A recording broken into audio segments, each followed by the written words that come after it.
सांसों के झूले में झूलने की विद्या, इसको सीखने में समय बिताओ। ये विद्या ब्रह्मास्त्र है, हमारी समस्त इच्छा पूर्ति का मुख्य स्रोत है। यहाँ आने और यहाँ से जाने का इकलौता रास्ता है ये।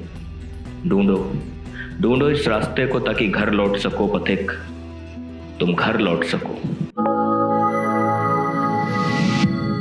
कुंडली जो है ये है शुमोना चक्रवर्ती की। हाँ, ये कपिल शर्मा शो की हाँ, लीड एक्ट्रेस हैं। हाँ, और इसी शो की वजह से ये बहुत ही इनको फेम और सब मिला। हाँ, ये कपिल शर्मा की पत्नी बनती है। हाँ हाँ, है ना? उसमें शो में ये कपिल शर्मा की बीवी बनती हैं। सुमोना।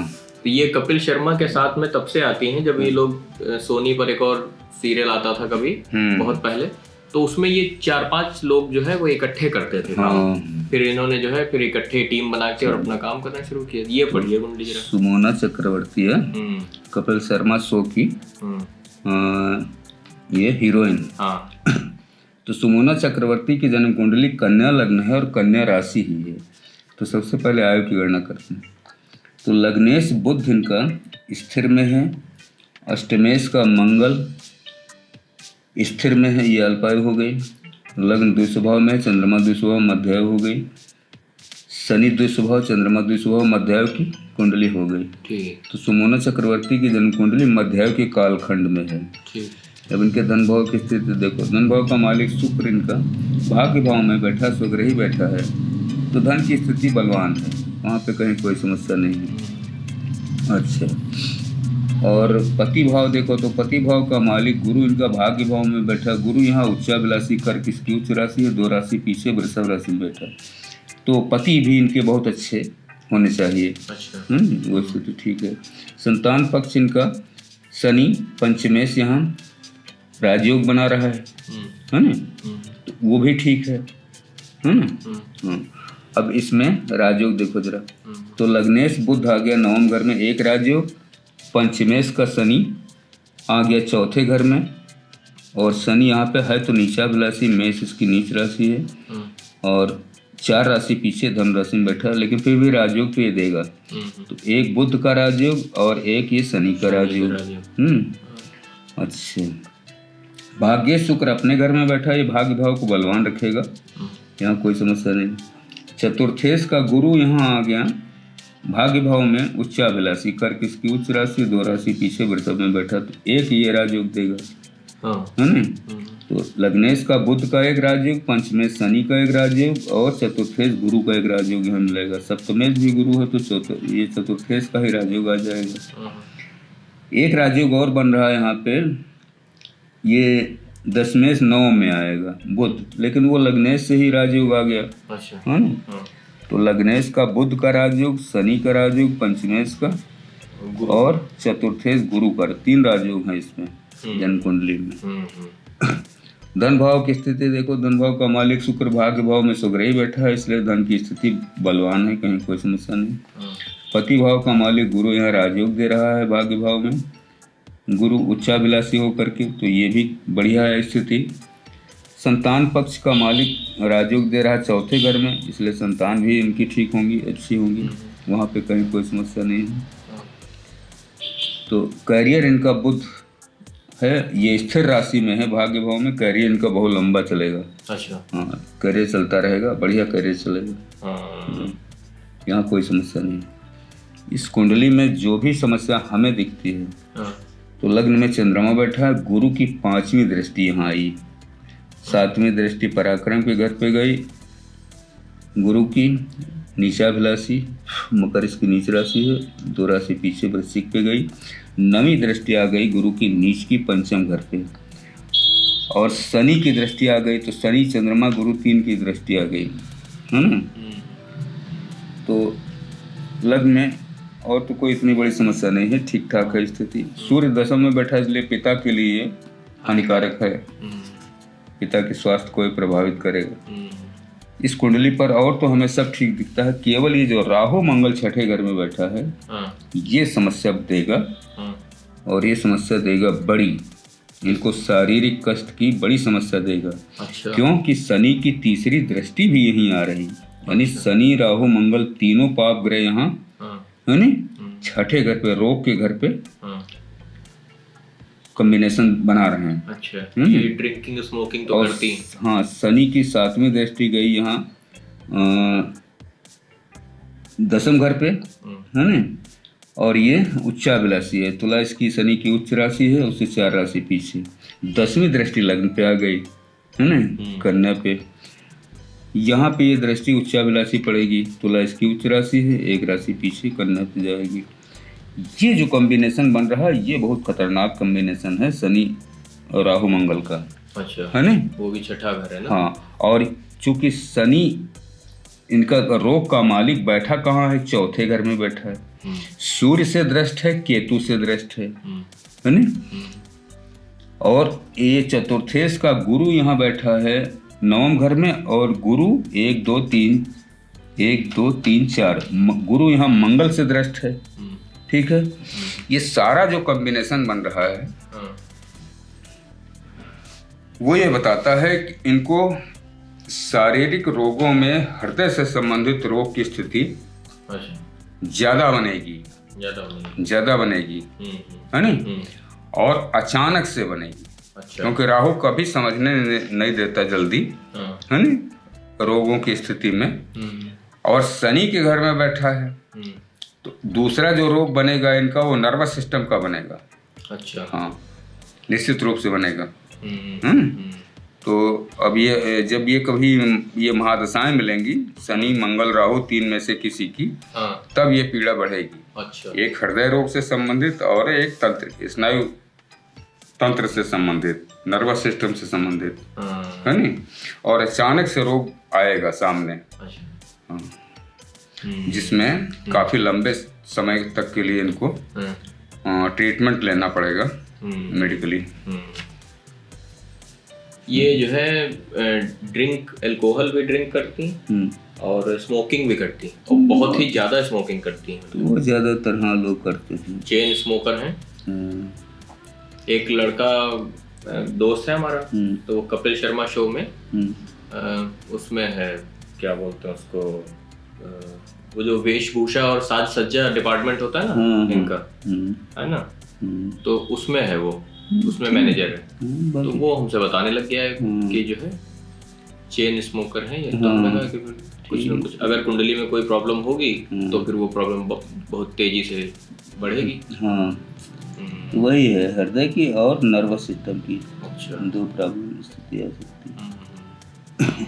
अच्छा, हमने देखा कि ये कन्या लग्न की जितनी भी वो होती है, कन्या लग्न ये बहुत ही मतलब जल्दी इनको बीमारियां भी पकड़ती हैं, है नहीं। बुध की लग्न होती है ना। हाँ। और चंद्रमा को बच्चा कहते हैं। हाँ। है नहीं। हाँ। छोटा शिशु। और बुध भी 9 ग्रहों में कमजोर ग्रह माना जाता है। बुध अगर कन्या लग्न में स्वग्रही नहीं है लग्न में, और या मिथुन राशि में स्वग्रही नहीं है मिथुन लग्न में, तो बुध अक्सर कमजोर माना जाता है, कमजोर हो जाता है। अच्छा, एक चीज बताइए, ये तो खैर चलिए हो गई, इसमें सब पढ़ ही दिया। ये जो यंत्र जो है बनाते हैं और यंत्र से रेमेडी करते हैं, इसके बारे में बताइए कि इनका क्या पुराने शास्त्रों में इनका कोई जिक्र है, या ये पूरा ये क्या है पूरा जो विज्ञान बना हुआ है? कुछ ग्रंथों में, अब प्राचीन ग्रंथों में तो हमें यंत्रों का कहीं नहीं मिला। मतलब ये जो भृगु ऋषि, पाराशर ऋषि, कल्याण वर्मा, है ना, बाराह मिहिर, और जो भी महर्षि जैमिनी, इनकी किताबों में कहीं यंत्र का कोई जिक्र नहीं। अच्छा। हाँ। तो कुछ बाद के कुछ ज्योतिषियों ने, ब्राह्मणों ने या ऋषियों ने हो सकता है यंत्र की व्यवस्था दी हो। ज्यादातर प्रचलित कई यंत्र हैं। एक दूसरे श्री यंत्र है, लक्ष्मी जी का यंत्र है ना, वो तांबे पे बनाया जाता है, चांदी पे बनाया जाता है ना, स्फटिक पे बनाया। हाँ, स्फटिक पे बहुत सारे लोग कागज पे बना करके दुकानों में लगाते हैं, मकानों में लगाते हैं, मड़वा करके। एक होता कुबेर यंत्र, गणेश यंत्र, है ना, बहुत सारे यंत्र बनते हैं। तो अब आजकल के ज्योतिषी लोग क्या करते हैं कि ज्यादातर मार्केट में सस्ते रेट पे तांबे के मिलते हैं, महंगे थोड़े चांदी के मिलते हैं। पीतल पे भी बनाते हैं लोग, बहुत सारे लोग। तो अब बहुत सारे ज्योतिषी कहते हैं कि जैसे कोई ग्रह की पीड़ा है ना, मान लो शुक्र की पीड़ा है, तो शुक्र ग्रह लक्ष्मी जी का प्रतीक माना गया है ना, शुक्र ग्रह के स्वामी लक्ष्मी जी को माना। तो लक्ष्मी जी के लिए उस ग्रह की पूजा का वो विधान बताते हैं कि इसको अपने पूजा स्थान में रखो, है ना, और शुद्ध करके पहले इसको पानी में भिगो दो, इसके बाद इसको गंगा जल से धो करके धूप अगरबत्ती दिखा करके इसको शुक्रवार के दिन पूजा स्थान में रख लो। और नित्य जैसे पूजा करते हो सबकी, वैसे यंत्र की भी पूजा करो, तो इसका लाभ होगा। लेकिन हमने कभी इसका प्रयोग नहीं किया यंत्रों का, और चूंकि प्राचीन ग्रंथों में जो चीज़ नहीं मिलती वो हम मानते भी नहीं उसको, तो हम यंत्रों को नहीं मानते। जबकि यंत्रों का वर्णन जैन धर्म में भी है, जैन धर्म में भी है ना, श्री यंत्र करके, है ना, और हिंदू धर्म में तो है ही, सनातन में। लेकिन अब हमको प्राचीन ग्रंथों में जब ऋषियों की किसी किताब में नहीं मिला ये यंत्रों का वर्णन या इसकी चिकित्सा या इसका उपाय, तो हमने इस पे ध्यान भी नहीं दिया, क्योंकि हमारा मुख्य उद्देश्य है कि वास्तविक जानकारी जनता को मिले, है ना, ये ना हो कि जनता उसमें भ्रमित होती रहे। अब यंत्र के बारे में मैं जैसे लखनऊ गया तो मैंने एक दुकान पे जो ज्वेलर्स की पूछा, तो यंत्र रखे थे, मैंने पूछा कहा ये कितने का यंत्र है, तो यही श्री यंत्र के बारे में, तो उसने कहा 15 रुपये का है बाबूजी। फिर एक आदमी किसी ज्योतिषी के पास गया था, वो ज्योतिषी ने उसको 2000 रुपये उसको दिया यंत्र, अच्छा, है ना, प्राण प्रतिष्ठा करके अपने पूजा पाठ करके, कहा इसकी पूजा करो डेली ग्रह के निदान के लिए, है ना। तो ठीक है, वो अपना उनका व्यवसाय है, करते रहते हैं लोग, है ना। हो सकता है कि उनके अपने कुछ करने से या उनके अपने पुण्य या उनके अपने भाग्य के कारण जातक को कोई फल थोड़ा बहुत मिल जाता हो, लेकिन हमने इसको कभी अपनाया नहीं और हमें इस पे विश्वास भी नहीं है। तो एक किसी और वीडियो में भी हमने आपसे सवाल पूछा था, तो आपका उस पे भी कोई विश्वास नहीं था ना, रत्न पे भी नहीं, इस पे भी नहीं, तो आपका केवल उन चीजों पे जो है वो विश्वास है और उसी चीजों को आप इस्तेमाल करते हैं जो पुराने शास्त्रों में जिनका वर्णन, और वो है पूजा पाठ, वो है वैदिक पूजा। हाँ, चाहे ग्रहों की पूजा की जाए विधि विधान से, या ग्रह से संबंधित जो देवता हैं या भगवान हैं उनकी उपासना। अच्छा, बस। अच्छा, और अब जैसे ये इतनी बातचीत चल रही है तो ये भी बता दीजिए, जैसे ये जो हर एक दिन होता है, इसमें जो व्रत रखने का एक वो है व्रत का, हाँ, तो ये पुराने उसमें है क्या? उपवास, हाँ, व्रत का तो वारास ऋषि की पुस्तक में है। अच्छा। लेकिन उसको किसी ज्योतिषी निदान के रूप में नहीं लिया। अच्छा। उसमें ये कहा गया कि अब चूंकि ज्योतिष से थोड़ा बहुत जोड़ दिया ताकि पब्लिक उसको कर पाए, करे, अच्छा, है नहीं, लाभ के मारे, नहीं तो ऐसे कह दिया जाए हफ्ते में एक दिन उपवास रखो तो कोई नहीं रखता, ठीक बात है नहीं। जबकि साइंटिफिकली प्रूव है कि हफ्ते में एक दिन शरीर को आराम मिलना चाहिए, है नहीं, ट्रैक को, हाँ, भोजन मुक्त रहे शरीर, तो शरीर की सारे ऑर्गन सही ढंग से काम करेंगे, ये तो साइंटिफिकली प्रूव है। तो प्राचीन ग्रंथों में कहीं कहीं पर इसका वर्णन हमने देखा है, तो उसमें कहा कि जैसे सोमवार का दिन है, सोमवार का शिव जी का दिन भी माना जाता है, चंद्रमा का दिन भी माना जाता है, तो कहीं चंद्रमा कमजोर है, अच्छा, तो सोमवार को शिव जी का व्रत रखो, अच्छा, शाम को उनकी पूजा पाठ करके पारायण करके व्रत तोड़ो या दूसरे दिन तोड़ो। तो इस तरह से कहीं कहीं है इसका वर्णन, अच्छा, लेकिन ज्योतिषी निदान के रूप में हमें इसका कोई बहुत वो प्रबल चीज नहीं मिली। हाँ, वैज्ञानिक रूप से तो ये प्रमाणित है, इसमें कहीं पर कोई समस्या नहीं। वो इंटरमिटेंट फास्टिंग करके इसको बोलते हैं, कि दो मील के बीच में 6 से 8 घंटे 12 घंटे का गैप होना चाहिए, ताकि आहार नाल जो है वो सही सुचारू रूप से काम कर सके। तो अच्छा, तो इसका मतलब है कि यंत्र पे जो है, यंत्र को आप बिल्कुल नहीं मानते? हम नहीं मानते कि यंत्र से कोई लाभ होता है किसी तरीके ना, हम कभी किसी को बताते हैं ना, हम रत्न बताते हैं ना यंत्र बताते हैं, है नहीं। और हम कोशिश ये करते हैं कि मंत्र भी नहीं बताते, हाँ है ना।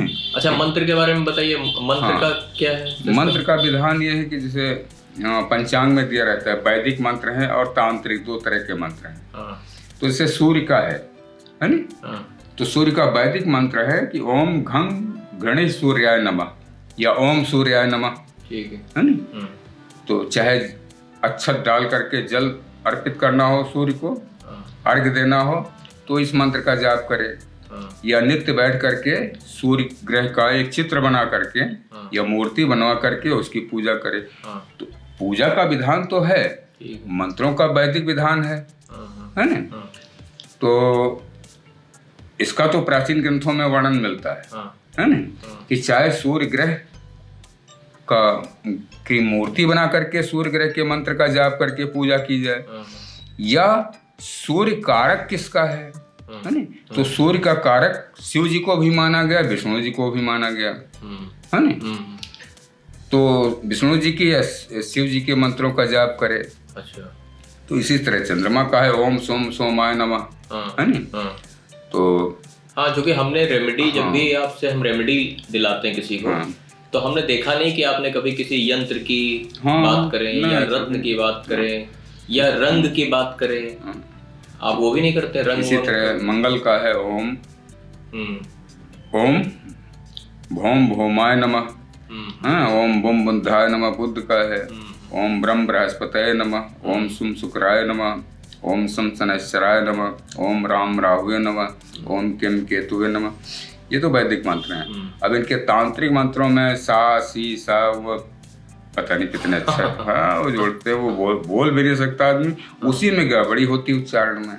अच्छा, फिर उसका साइड इफेक्ट मिलता है। अच्छा, हमने कहीं पढ़ा है कि रावण जो है वो तांत्रिक मंत्रों का बहुत ज्ञाता था।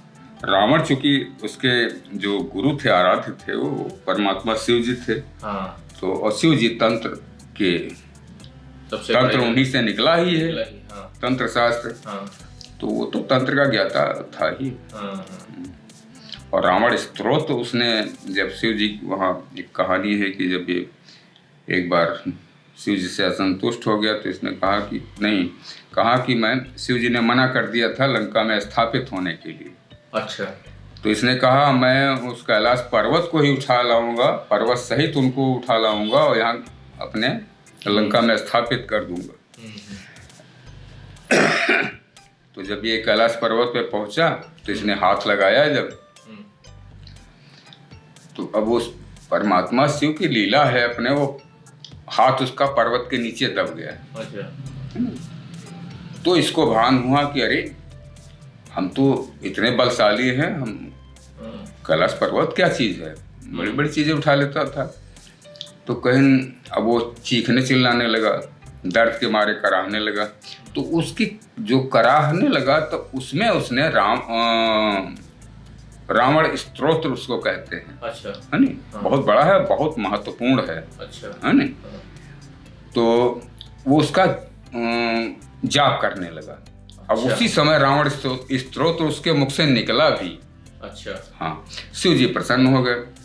तो शिव जी ने कहा वरदान मांग लो। तो कहन कि प्रभु हम केवल आपको अपने लंका में, है नी, ले जाने के लिए आए थे और आपने हमारे हाथ इसमें पर्वत में दबा दिया। तो कहा देखो कैलाश इस पृथ्वी का केंद्र है, ये अपनी जगह से नहीं हट सकता, है नी। तो इसको कभी तुम उठाने की कल्पना भी मत करो। रही बात, ठीक है तुम अपने वहाँ लंका में मंदिर बनाओ, हाँ, और मेरी मूर्ति बनाओ या शिवलिंग बनाओ, उसमें प्राण प्रतिष्ठा करा लो, मैं वहाँ स्थापित हो जाऊंगा। अच्छा। तो वो एक कहानी है, बड़ी लंबी है, पुराणों में है। तो इस तरह से तो रावण तो तंत्र शास्त्र का बहुत बड़ा ज्ञाता था ही। क्योंकि तंत्र शास्त्र में रावण के बाद हम किसी को सुने नहीं। रावण बहुत बड़ा इतिहास में कोई और भी हो जो बहुत काम किया हो ना। वैदिक शास्त्रों पे तो बहुत लोग काम किए नहीं। हाँ, वैदिक पे तो बहुत सारे, पराशर, जैमिनी, हाँ, ऋषि मुनियों ने काम किया, बहुत काम किए। तंत्र पे रावण ने बहुत काम किया। चलिए ठीक है भाई। तो आपका तो अपना पूजा पाठ का वो है ना मेन। हाँ, हमारा तो, आप तो पूजा ही पाठ वाला रहते हैं। ठीक है, चलिए। अंतर श्रृंगार की वियोग से संयोग की यात्रा में जो संचारी भाव चलता है वो अनाहत चक्र पर चोट करता है। उसे खोलकर मुक्त कर देता है। स्नायु तंत्र सजीव होकर ब्रह्मांड यानी पंचम तत्व में विलीन होने के लिए तत्पर हो जाता है। जिस शरीर में यह प्रक्रिया घटित होती है वो तत्काल अशरीरी हो जाता है। जो शरीर इस शरीर को देखता है वो शरीर अशरीरी की यात्रा में जाने को उमड़ने लगता है। ब्रह्मांड की आदि शक्ति जो मोह के प्रभाव में रहती है मुक्त हो जाती है और दोनों शरीर अशरीरी में संभोग कर लेते हैं। पर यह नारायण की स्थिति नहीं है। यह घटना मन के नियंत्रण में है। इसे ज्ञानी जान नहीं सकता, क्योंकि ज्ञानी मन के द्वारा छला हुआ एक नर या नारी है जो सुषुप्तावस्था में है। उसके जागने में बहुत समय है अभी। सच्चे गुरु का इंतज़ार और सच्ची मेहनत की कमी। सच्चा गुरु यदि मिल भी चुका हो फिर भी सच्ची मेहनत की कमी। गुरु सिर्फ चाबी देता है। अगर ताला खोलने की यादें अवचेतन में न पड़ी हों तो चाबी एक खिलौना मात्र है। खेलो और छोड़ दो। भटको इस ब्रह्मांड में, यही तुम्हारी नियति है। भटको